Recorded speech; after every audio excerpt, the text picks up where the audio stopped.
The notification blinked, a simple, unassuming pulse on a million screens. It promised something new, something raw. It was called the Revelation Room. 5 contestants, separate sterile white rooms, connected only by the live stream. The chat scrolled at an impossible speed, a waterfall of usernames and emojis. They were there for the spectacle. They were there to watch souls get peeled back, layer by excruciating layer. The game wasn't about trivia or physical strength. It was about survival, surviving your own truth, surviving the truths of others. They came for different reasons, these 5 chosen few. Maya, an influencer whose life was a curated fantasy of sunsets and sponsored smiles. She craved the validation. Then there was Ben, a college dropout drowning in debt, lured by the 6-figure prize.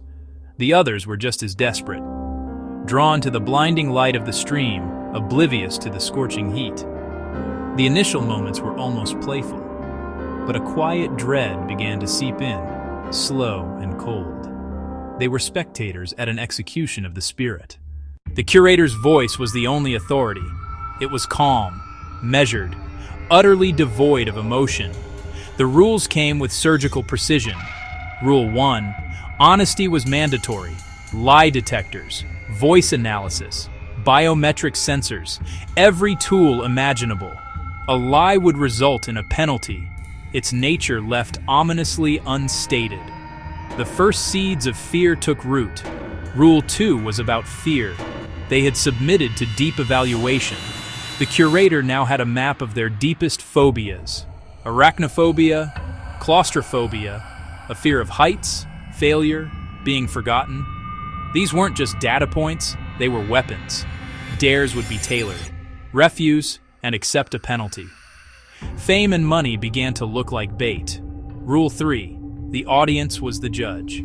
The fewest votes faced a final revelation. Their whims dictated the fate of those trapped. The curator was a puppeteer.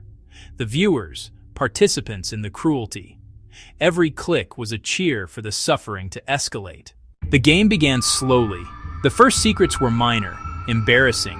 Maya admitted to buying followers. Ben confessed to cheating on a final. The audience chuckled.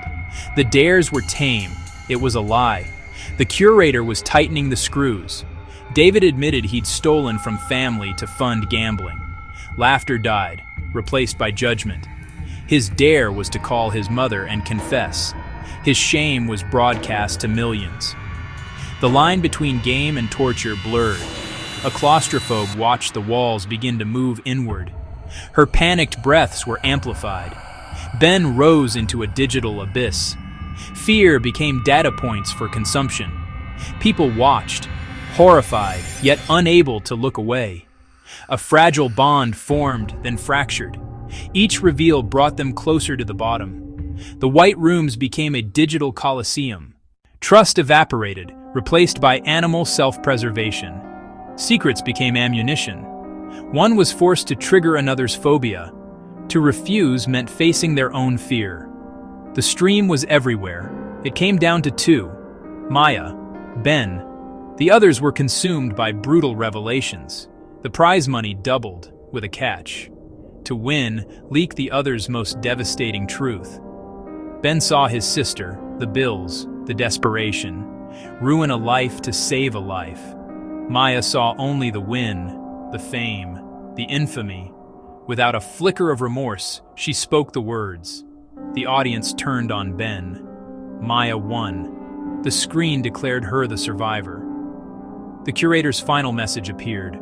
A single sentence, not to the public, but to the authorities. The price of victory was everything else. She was free from the room, but she would never be free again.